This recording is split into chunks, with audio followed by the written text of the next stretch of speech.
પૂજ્ય ગુરુદેવશ્રીનું સમયસાર ગાથા 13 ઉપર આપણે હમણાં પ્રવચન સાંભળ્યું.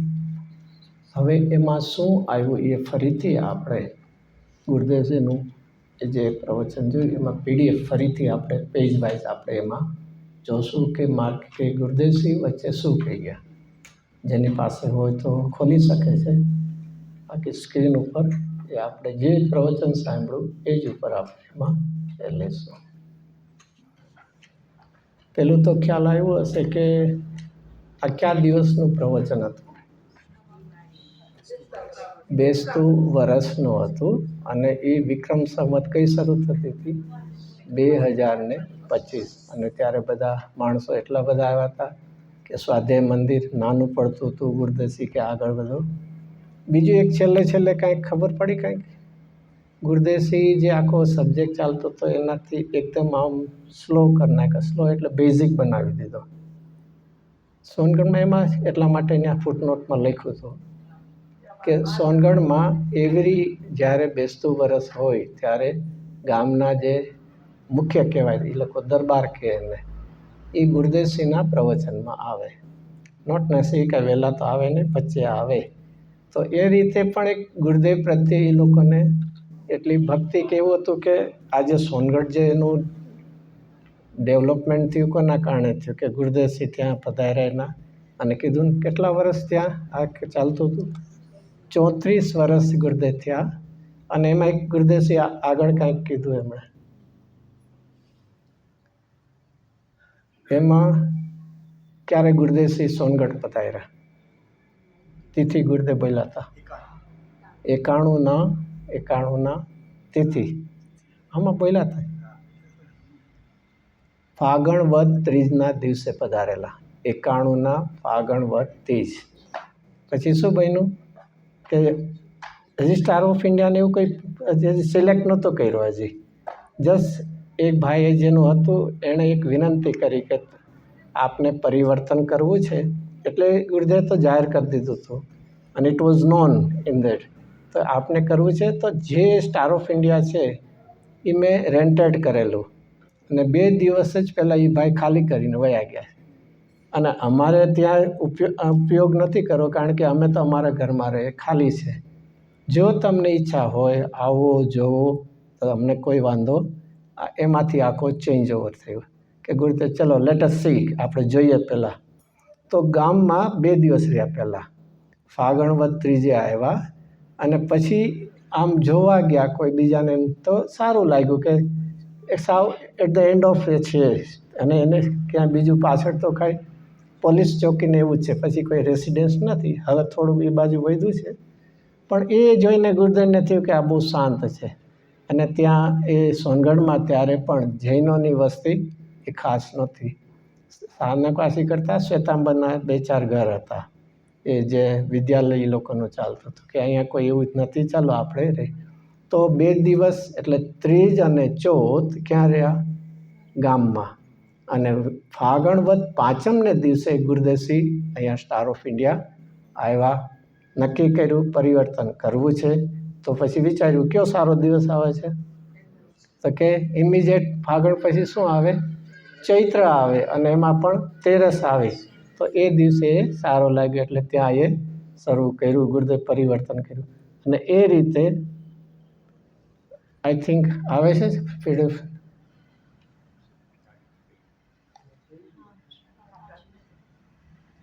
શાસ્ત્રનું PDF નહીં, ગુરુદેવનું જે પ્રવચન છે ને એનું જ PDF. હમણાં જે આપણે જોયું સાંભળ્યું ને વાંચ્યું એ શાસ્ત્રનું જ PDF. તો એમાં ગુરુદેવશ્રી ફાગણ વદ પાંચમે સ્ટાર ઓફ ઇન્ડિયા આવ્યા 91માં. અને સ્વાધ્યાય મંદિરમાં ક્યારે ગયા? 94ના તિથિ વૈશાખ વદ આઠમના દિવસે. તો પાંચમ અને આઠમ કેટલા દિવસ થયા? 3. હવે મહિનો જોઈએ. અહીંયા ફાગણ પછી તો કેટલા મહિના થયા? પછી 3 મહિના આવે છે કે એ 2 વધ છે. ફાગણ વધ છે પાંચમ અને વૈશાખ વદ આઠમ, તો 3 દિવસ તો થયા.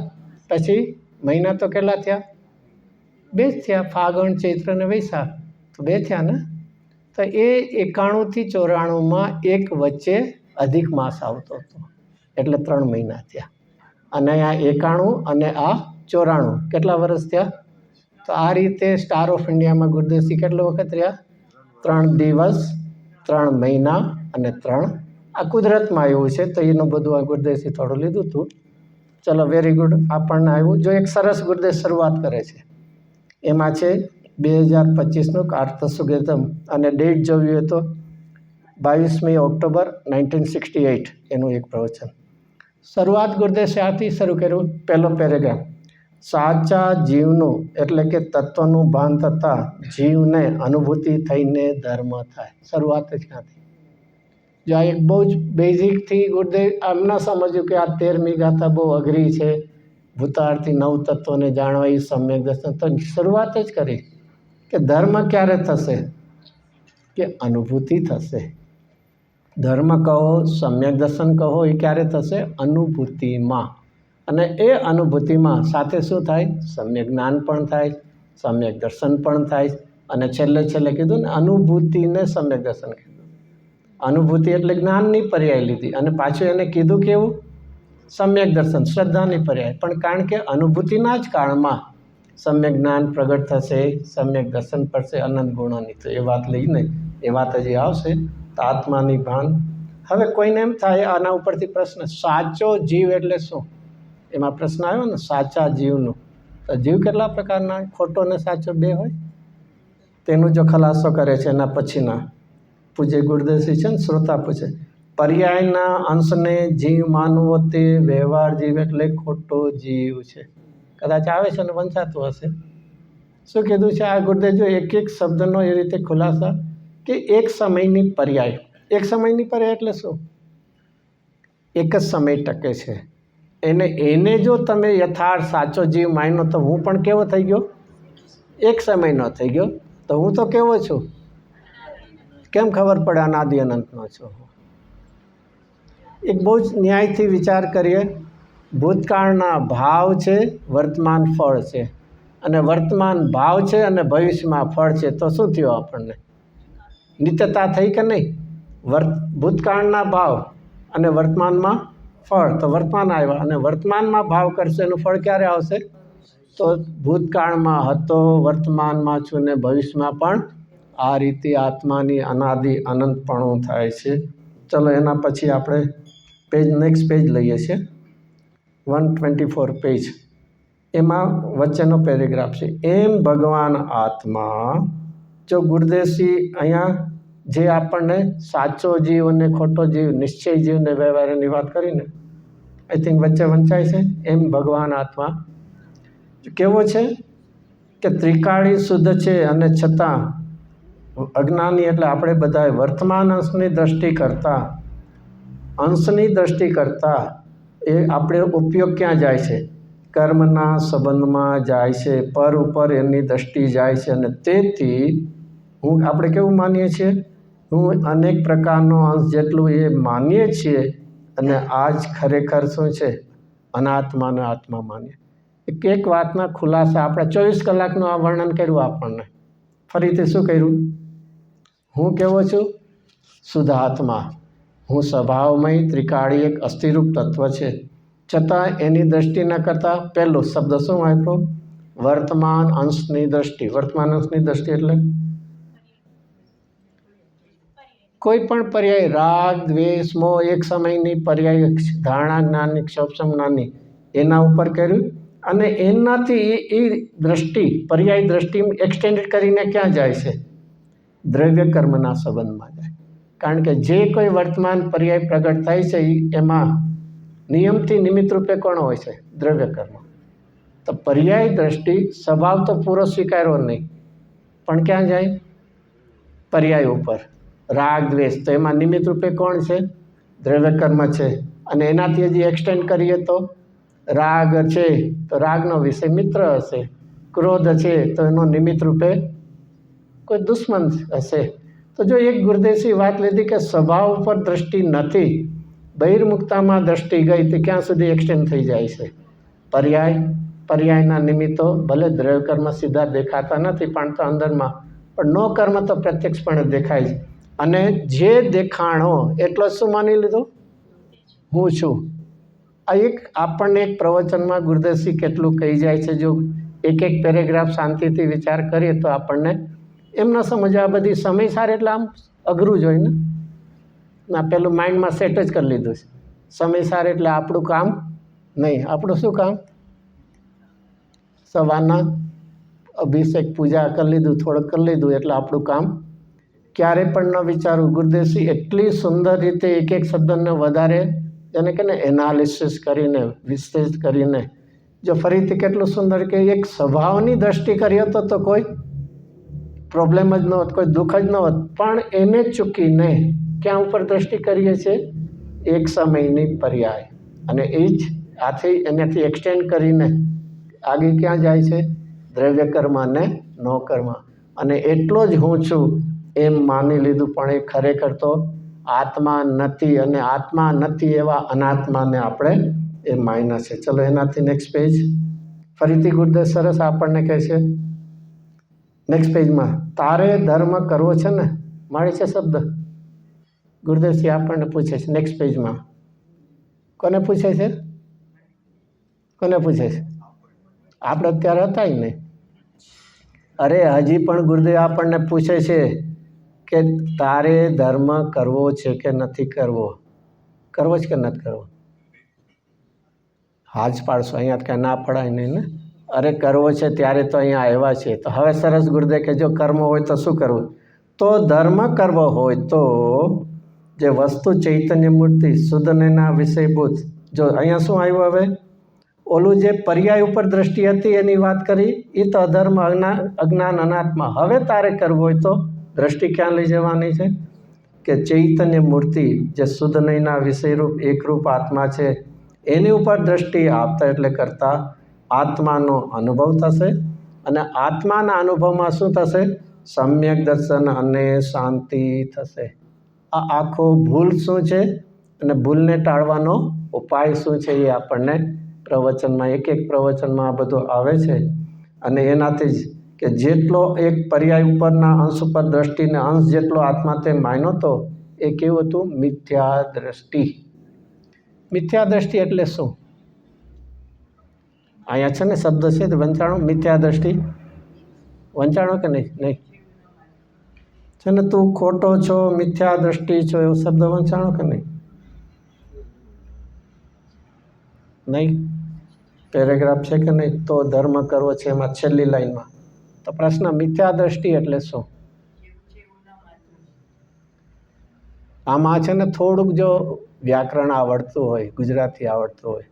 મિથ્યા દ્રષ્ટિ સ્પ્લિટ શબ્દ છે. એક હોય એટલે શું કહેવાય અને સ્પ્લિટ કરે એટલે શું કહેવાય?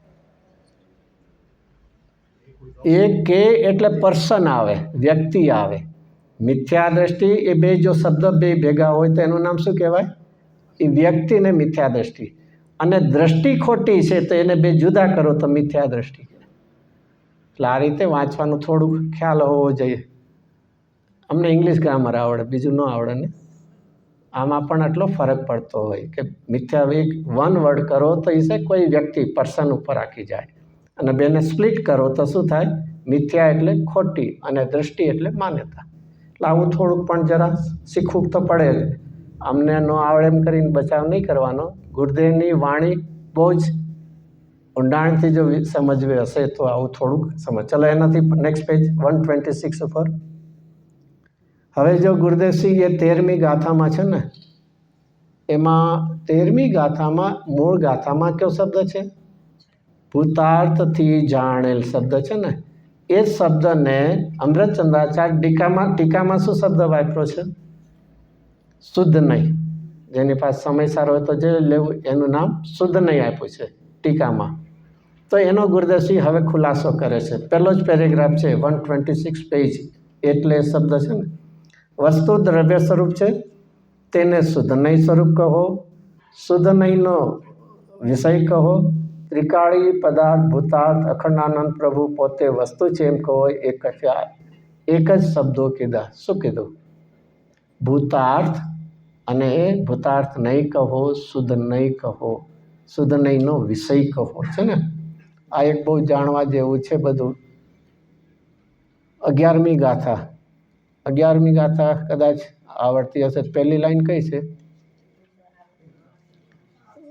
વ્યવહાર નય અભૂતાર્થ દર્શિત શુદ્ધ નય ભૂતાર્થ છે. પહેલી જ લાઈન છે ને એની 11મી ગાથાની.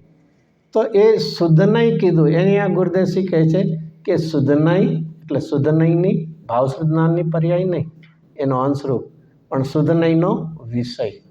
એટલે જ્યાં જ્યાં જેનો અર્થ હોય એ સમજવું જોઈએ. તો અહીંયા ભૂતાર્થ નહીંથી એટલે કે સ્વભાવની દ્રષ્ટિથી જો નવને જાણવા જાશું તો નવ નહીં દેખાય, એકરૂપ આત્મા દેખાય.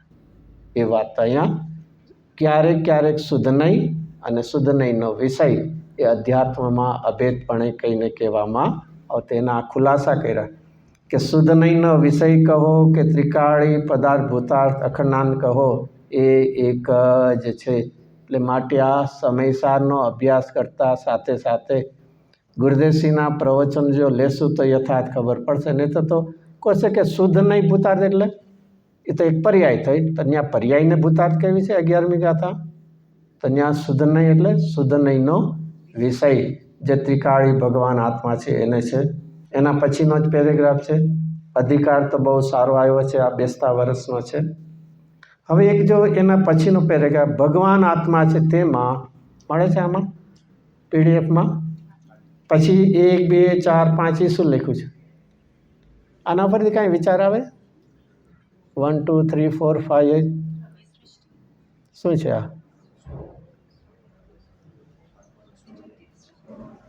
ગુરુદેવસિંહ પાસે શબ્દનો ભંડોળ કેવો છે? એક વાતને 5 બોલથી કહે છે આપણને. એક શુદ્ધાત્મા છે એને વર્ણન કરવા માટે કેટલા શબ્દો પ્રયોગ કરે છે? 5 કરે છે.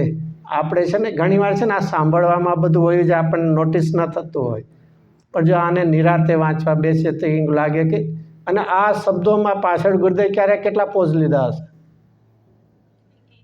એક કોન્સ્ટન્ટ ફ્લોની અંદર એમને ભણ્યા હતા ક્યાં સુધી? ગુજરાતી લિટરેચરમાં MA કર્યું હતું કે PhD કર્યું હતું ગુરુદેવસિંહે? ગુજરાતી, ઇંગ્લિશ નહીં ગુજરાતીમાં ક્યાં સુધી કર્યું? 6 સ્ટાન્ડર્ડ સુધી ઉમરાળામાં ભણ્યા હતા ગુરુદેવસિંહ. તો એક વિચાર કરવા જેવું, એમણે અંતરંગ અભ્યાસ સાથે સાથે જ્ઞાન, ભાષાનું જ્ઞાન કેવું ખીલી ગયું હશે કે એક જ વાતને કહેવા માટે કેટલા લીધા છે? કોન્સ્ટન્ટ 5 બોલ. એને ત્રિકાળી દ્રવ્ય કહો, અકૃત્રિમણ કણાયેલ કહો, અવિનાશી કહો, અનંત ગુણનું એકરૂપ કહો કે ધ્રુવ સ્વરૂપ કહો. આ એક જ શુદ્ધાત્માના વાત છે. પછી એનાથી જ ફરીથી જો પુણ્ય તત્વ, પાપ તત્વ એ આ લઈને શું કામ આવો ખુલાસો? કારણ કે ત્યાં 13મી ગાથામાં 9 તત્વની વાત છે ને, તો આ આપણને જુદા જુદા લખવાથી ખ્યાલમાં આવે અને એટલા માટે બ્રેકેટ બનાવીને એ કરીને હવે એમાં છેલ્લું વાંચવા જેવું 5મું અંશ જેટલો તે હું. અંશ જેટલો તે હું એનો અર્થ શું? સંવર, નિદ્રા અને મોક્ષ તત્વ. આ શું છે?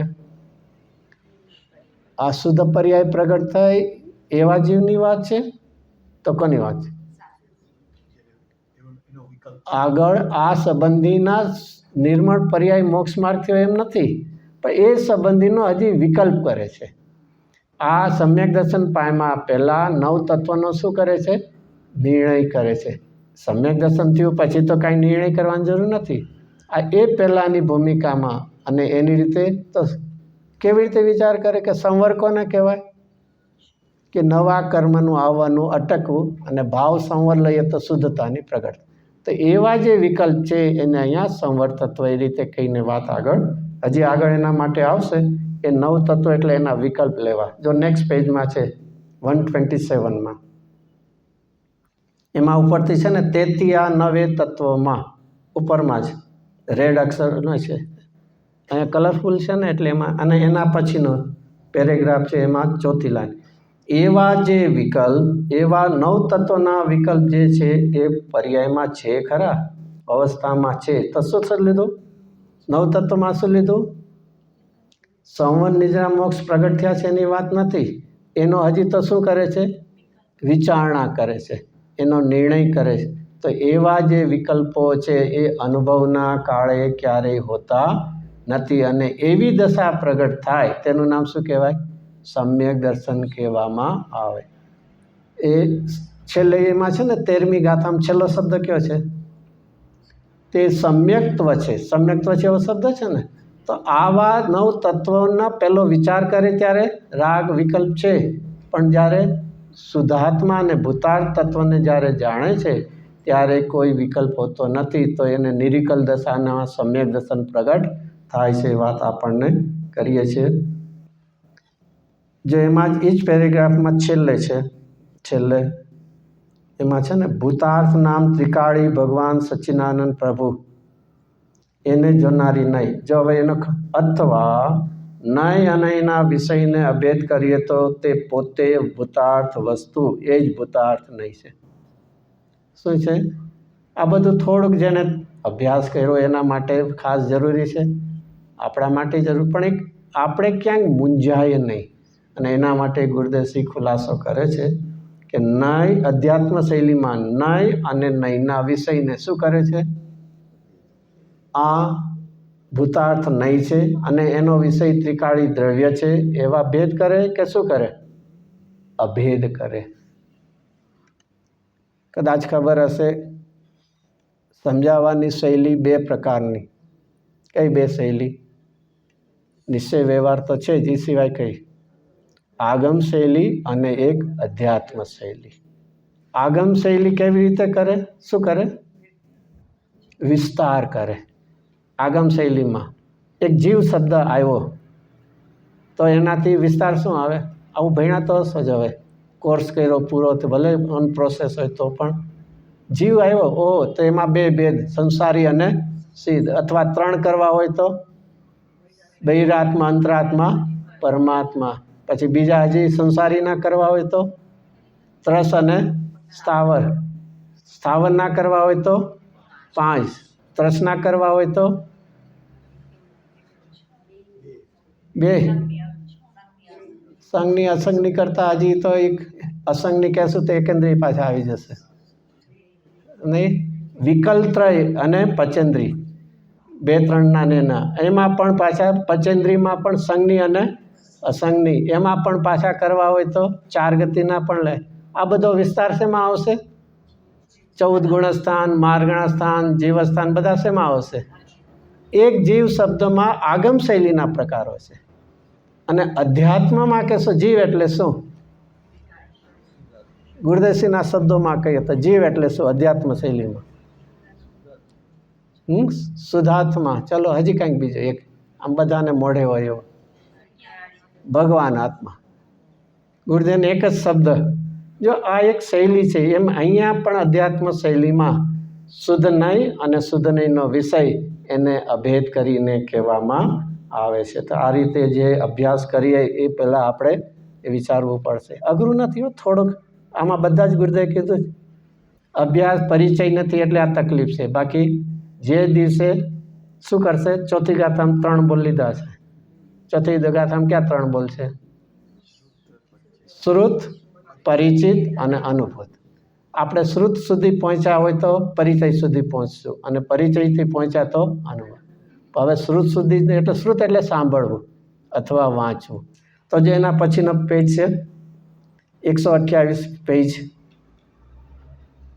જો ગુરુદેવશ્રી તત્વની ઊંડી વાત કરતાં કરતાં સાથે આપણને થોડું શું કરે છે? એક પ્રોત્સાહન આપે છે, ઇન્સ્પિરેશન. ધ્યાન રાખીને પેલી સમજણ તો કરે. This are the first step છે ગુરુદેવશ્રી. આટલું બધું અઘરું કહીને પણ પછી કહે છે નિરાશ નહીં થતો, ડેસ્પરેટ નહીં. તું પહેલાં શું કરજે? ધ્યાન રાખીને પેલી સમજણ તો કરે. પેલી સમજણમાં તો વાત લે. અરે રે, આમ અરે રે કહીને શું છે? કરુણા છે આપણા ઉપર. અનંતકાળ એના રખડવામાં ગયા. આ છે ને આવું કંઈ રિયલાઇઝેશન થાય છે. ગુરુદેવનો આ શબ્દ સાંભળીએ, રખડવામાં કેટલો કાળ ગયો? મારી એજ 45 વર્ષની, તો એટલા જ વર્ષ ગયા ને. તો કેટલા? અનંત તો બોલી લીધું, પણ અનંત એટલે શું વિચાર્યું છે કોઈ દી? જીવનમાં આ જેટલી અંતરંગમાં વૈરાગ્યપણું જે જાગશે એટલું જ્ઞાન કરવાનો ઉત્સાહ જાગશે. પણ સંયોગોમાં ને એમાં જ જો સુખ માની લીધું, એકાકારપણું માની લીધું, તો એને આગળ વધવાનો પ્રશ્ન ક્યાં રહે છે? ભાવનું દુઃખ, વિભાવનું દુઃખ તો સ્વભાવના સુખનો એ પ્રયત્ન કરશે. પણ વિભાવનું તો અહીંયા અનંતકાળ ગયો, પણ એને કોઈ દી શું લખ્યું? ગુરુદેવ શું આગળ લખ્યું? સાચું વલણ એટલે સુપ્રભાત કર્યું જ નથી કોઈ દી. સુપ્રભાત એટલે ખબર છે ને? સુપ્રભાત શરૂઆત ખાલી નહીં, the first day of A new year. ત્યાં સુપ્રભાત એટલે મોર્નિંગ થાય ને, સવારનું મોર્નિંગ, ન્યૂ યર એનું મોર્નિંગ પાછું, એનું નામ શું કહેવાય? સુપ્રભાત એટલે સૂર્ય. એમ આપણને ક્યારે પણ એક સમ્યક જ્ઞાનનો સૂર્ય આપણને કોઈ દી ઉગ્યો એ નથી, કે અનંતકાળમાં રખડવા માંગ્યો. પછી એના પછી લીધું એના પેરેગ્રાફ શું કીધું? કે વર્તમાનમાં જ્ઞાન દર્શનનો અંશ પ્રગટ છે, એ સિવાય આખી ચીજ અપ્રગટ અવ્યક્ત છે. શબ્દ મેળો આનાથી કાંઈ યાદ આવે? અપ્રગટ અવ્યક્ત. 49 ગાથા, અને કેટલા બોલ છે એના? 6 બોલ છે. એના તો કાંઈ બીજું કાંઈ વિશેષ યાદ? અવ્યક્તના 6 બોલ, એનું કાંઈ વિશેષ કાંઈ યાદ છે? શું? અવ્યક્તના બોલ 49 ગાથા અને એના અવ્યક્તના બોલ, ટીકા અવ્યક્તના બોલ. કાંઈ હજી વિશેષ કાંઈ યાદ આવે નહીં? પૂજ્ય ગુરુદેવશ્રી એમના જીવનમાં રાતના સૂતા પહેલાં અને સવારના જાગૃત થાય ત્યારે કેટલી વસ્તુ યાદ કરતા હતા? આમ સમઅપ કરીએ 175. એમાં સમયસારની પહેલી 1 થી 16 ગાથા, હરિગીત નહીં, મૂળ પ્રાકૃતમાં.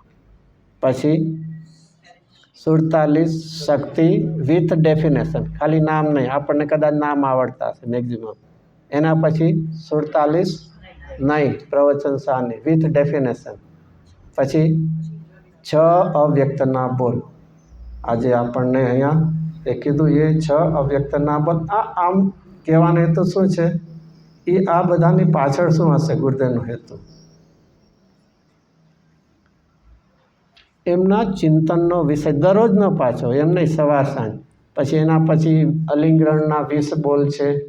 પછી 24 તીર્થંકર, એમાંથી પણ જુદા 5 બાલ્યથી, કારણ કે પોતે બાલ બ્રહ્મચારી હતા એટલે સ્પેશિયલી એને યાદ કરતા. અને શ્રીમદજીના 10 બોલ છે. સ્વદ્રવ્ય અનદ્રવ્ય એ ભિન્ન ભિન્ન જુઓ, ત્વરાથી સ્વગ્રાહકતા, ધારકતા એવા શબ્દો છે. એમાં અવ્યક્તના.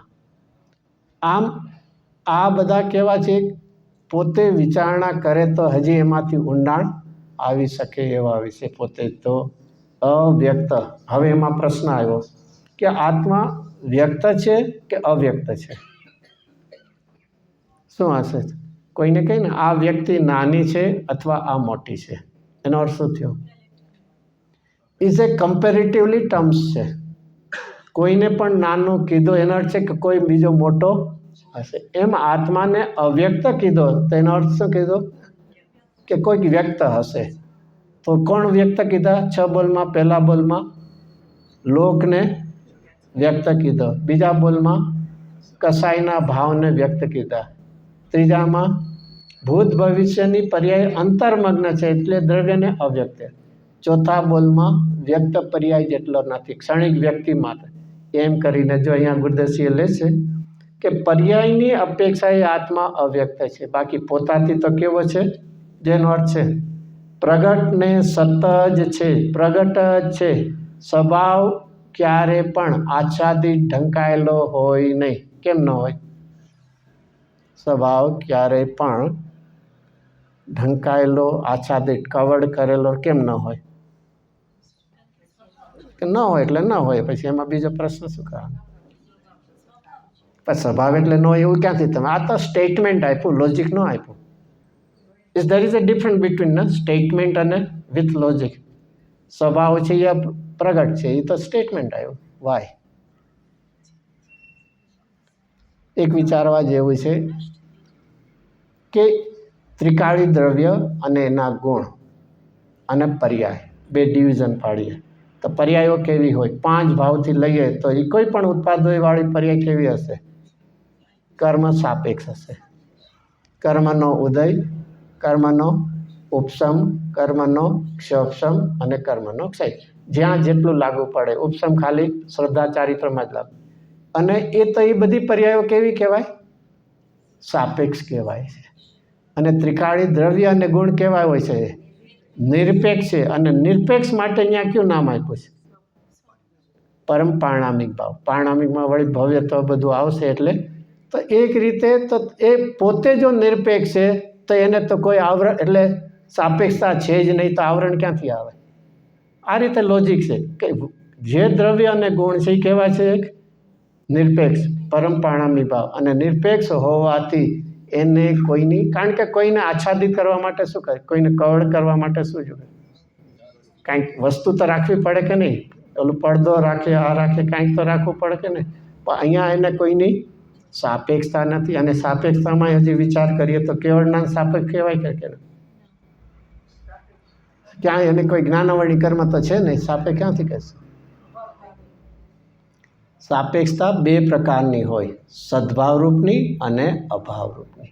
એ કેવળ જ્ઞાનને ક્ષાયિક ભાવ એટલા માટે કહીએ છીએ કે ત્યાં જ્ઞાનાવરણી કર્મના અભાવની સાપેક્ષતા છે. એટલે આ બધું તત્વ આવું કંઈ ગુરુદેવ સિવાય કોઈની શું કહેવાય? કોઈની તાકાત નથી આવા બધા શાસ્ત્રોના અર્થ કરીને આપણને સમજાવે. ટોટલી આઈ થિંક ગુરુદેવના પ્રવચનોમાં ટોટલી લોજિક મળશે આપણને. થોડુંક આપણું શું હોવું જોઈએ? નહીં, પેલું તો ના અમને ન સમજાય. એમાં ગુરુદેવ ઘણા, ગુરુદેવ તત્વ અભ્યાસીને પણ એવું આવું મળે છે. અને આ સામાન્ય જીવને હજી શરૂઆત કરવી હોય એને પણ પ્રવચનમાં બધું મળી રહે છે. સબ્જેક્ટ શું લેશું? શું કહેતા? અહીંયા ગુરુદેવ પૂછ્યું ધર્મ કરવો છે કે નહીં? તો આ તને છે ના હમણાં તો ધર્મ ભૂતકાળમાં કર્યો એટલે તો આટલા બધા આપણને પુણ્યથી બધું મળ્યું ને. ધર્મથી શું થાય? કઈ ગતિ મળે? દેવગતિ કે નરક ગતિ? મૂંઝાવું નહીં, આપણે બધા એમ કઈ ઉચ્ચ ગતિ મળે, નીચ ગતિ મળે. ભૂતકાળમાં ધર્મ કર્યો ત્યારે તો આ બધું મળ્યું છે ને? યસ ઓર નો? તો શેનાથી મળ્યું? શેનાથી મળ્યું? એટલું સમજી લેવું, ગતિ એ પુણ્ય પાપનું ફળ છે.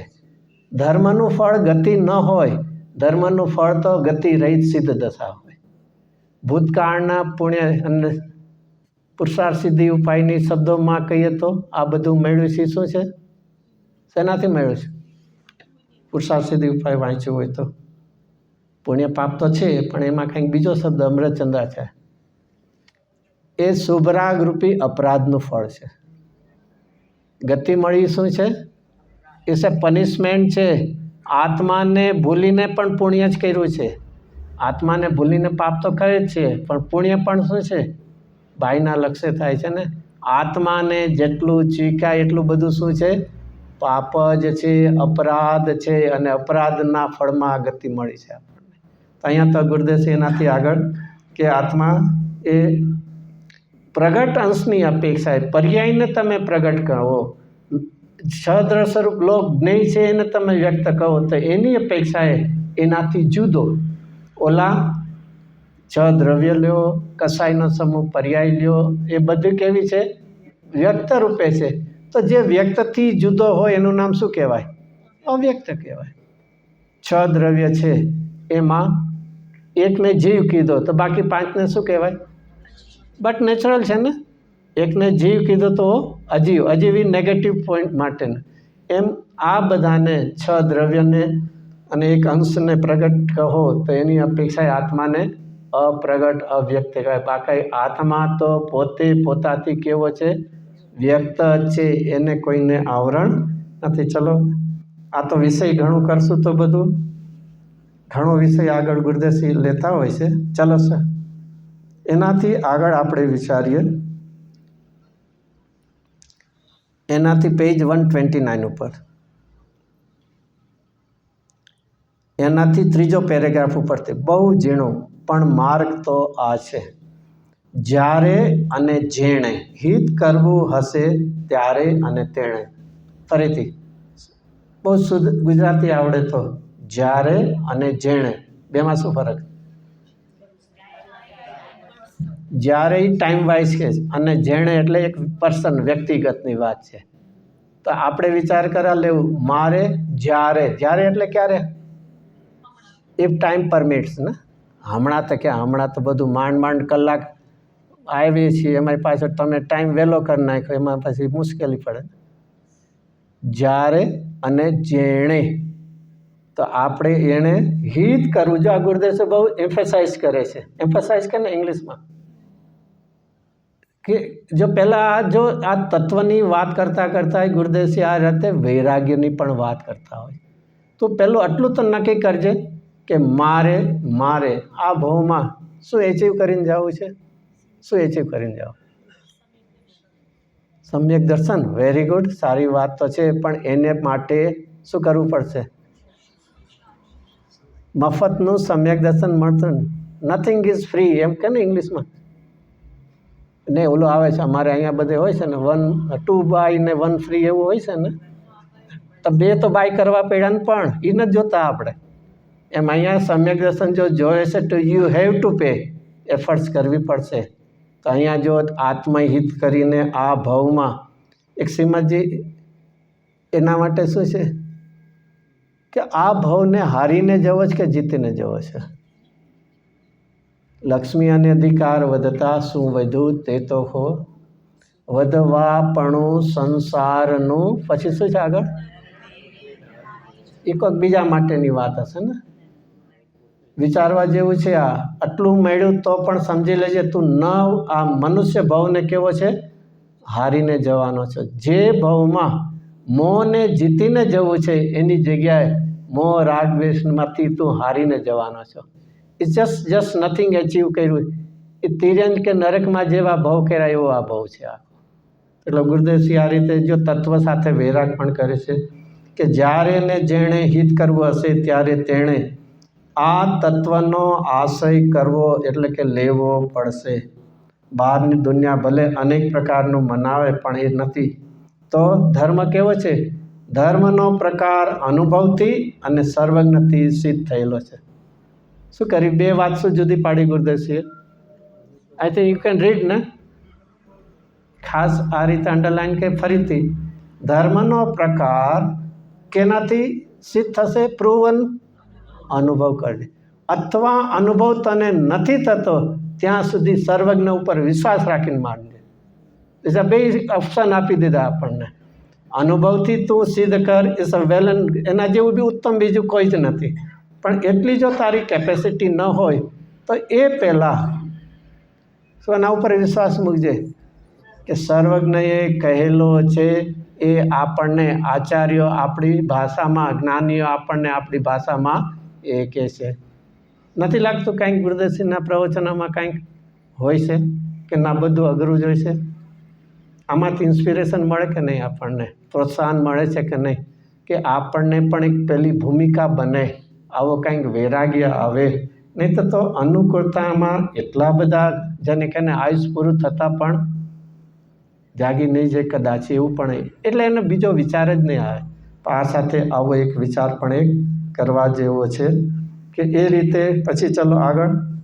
એનાથી આગળ જો ગુરુદેવસિંહ ફરીથી ભગવાન કહેવાય છે ને, પછી જો લોજિકલી આપણને પૂછે છે, એમ ન સમજતા ગુરુદેવ કાંઈ સાયકોલોજી ને લોજિક ને બધું નહીં ભણાવાય ને. જો હવે શું એક પ્રશ્ન પૂછે, તું વસ્તુ છો કે નહીં? તું કઈ એલિમેન્ટ જેને કહે ને યુ આર સમથિંગ, એક મેટર એલિમેન્ટ તું છો કે નહીં? તો આપણે શું, ચાલો આપણે જવાબ આપીએ. આપણે યસ ઓર નો? યસ. ચાલો હા. પછી તો બીજું તો પદાર્થ, એનો જે ઇક્વિવેલન્ટ પદાર્થ છો કે નહીં? પદાર્થ એટલે નહીં ખબર હોય. એલિમેન્ટ્સ એનું જ આ વાત છે. એમાં 2 શબ્દ એને સ્પ્લિટ કરીએ તો પદ પ્લસ અર્થ. પદ એટલે એક શબ્દ, વર્ડ, અને અર્થ એટલે એ ક્યાંક કોઈના તરફ આપણને લીડ કરે છે. જેવી રીતે ચેર એવો શબ્દ આવ્યો, એ પદ કહેવાય. તો એ શબ્દ આપણને ક્યાંક લીડ કરે છે કે નહીં? જેના 4 ઓલા પાયા હોય ને બેસવામાં કામ આવે એના તો એને શું કહેવાય? ખુરશીને પદાર્થ. આપણે એક વર્ડ જે સિલેક્ટ કર્યો અથવા જેને નામ આપ્યું આપણે એ પદ છે અને એ ક્યાંક આપણને લઈ જાય. તો એ તું વસ્તુ છો કે નહીં, પદાર્થ છો કે નહીં, તો તત્વ છો કે નહીં. જો આ બધું જ કહીને ગુરુદેવ સિવાય શું કહેવાનું હોય? તમે 6 દ્રવ્ય લ્યો કે 9 તત્વ લ્યો અથવા 7 તત્વ લ્યો, એ બધા બને. હવે એ જે છે એ કેવો છે? ભાવ સ્વરૂપ એવો તું છો કે નહીં. ભાવ સ્વરૂપ એટલે ગુણ. કાલે આવ્યું હતું ભાવવાન અને ભાવમાં 2 ફરકમાં આવ્યું હતું ને. તો અહીંયા તું પદાર્થ છે એ કેવો છો? ભાવવાન, અનંત ગુણોનો ભરેલો. અને એક ગુણ લ્યો તો એનું નામ શું કહેવાય? ભાવ કહેવાય. દ્રવ્ય, ક્ષેત્ર, કાળ અને ભાવમાં આવે છે ને તો એ ભાવ કહેવાય. તો જો ભાવ સ્વરૂપ એવો ભાવવાન, તો ફરક શું પડ્યો? ભાવ સ્વરૂપ એમાં કોણ આવ્યું? એક ગુણ આવ્યો. અને ભાવવાનમાં અનંત ગુણ આવ્યા. ભાવ સ્વરૂપ, ભાવ સ્વરૂપ એટલે એક ભાવ અને એવા અનંત ગુણનો ભાવ અને એના વર્તમાન અંશ એ શું આવ્યો? પર્યાય આવી ગયા દ્રવ્ય ગુણ પર્યાય. આ પાઠશાળા જ કહેવાય. ગુરુદેવના પ્રવચનમાંથી પણ આ શીખવાનું મળશે કે હું કેવો છું? ભાવવાન, અનંત ગુણોનો પિંડ, તે દ્રવ્ય આવ્યું. એમાં એક ગુણ સિલેક્ટ કરો, ભેદ કરો, તે શું આવ્યો? ગુણ આવ્યો. અને એની વર્તમાન છે તેને અર્થ. જો એના પછી છે ભાષા વિના, અભ્યાસ વિના ભાષા કેવી લાગશે? Greek Litton. જૂના માણસને ખબર હશે ગ્રીક લિટન એટલે શું કહેવાય? એ લેટિન ભાષા હતી ને, એના રોમના બધા ઓલા આલ્ફાબેટ્સ હોય ને, એ રોમનના, તો એ ત્યારે પહેલાં તો જમાનામાં એવું કહેતા એ કાંઈ આવડે નહીં એટલે કે આ ગ્રીક લેટિન જેવું બોલે, ન સમજાયું. એટલે અભ્યાસ વિના, જો કન્ડિશન છે અભ્યાસ નથી એટલે આવું છે. ચલો ટાઈમ થઈ ગયો. ફરીથી આપણે અહીંયા સુધી તો આવ્યા. કહેવાનો એક હેતુ એ છે કે એક જ પ્રવચનમાં ગુરુદેવશ્રી કેટલું કહી જાય છે. તો આપણે ફ્લોમાં જઈએ એટલે આપણને ઘણીવાર એની થોડીક ડેપ્થનેસ ખબર પડતી નથી. પણ હવે તો શું કરવું? ચાલો ઉપાય તો બતાવ્યા. તો કદાચ અહીંયા સાંભળી લીધું છે, ઘરે જઈને શાંતિથી એકવાર વાંચવા જેવું છે. પણ ત્યાં જ પાછો પ્રોબ્લેમ આવે. આટલો માંડ કલાક કાઢીએ એમાં વળી તમે પાછો શું કરો છો? તો કરવું શું 24 કલાકમાં? બીજા કામ હોય કે ન હોય? ફરીથી ગુરુદેવ, તારે ધર્મ કરવો છે, તારે હિત કરવું છે, તો તારે આ કન્ડિશન ફૂલફિલ કરવી જ પડશે. નહીં તો ક્યારે ભવ પૂરો થઈ જશે ને ચાલ્યા જશું એનો પણ ભરોસો. તો આપણે ભવ હવે હારીને જવું નથી, ગુમાવવું નથી. હવે તૃષ્ણા નહીં, હવે તો ભાવના કરીને આપણા આત્માનું હિતનું કલ્યાણ.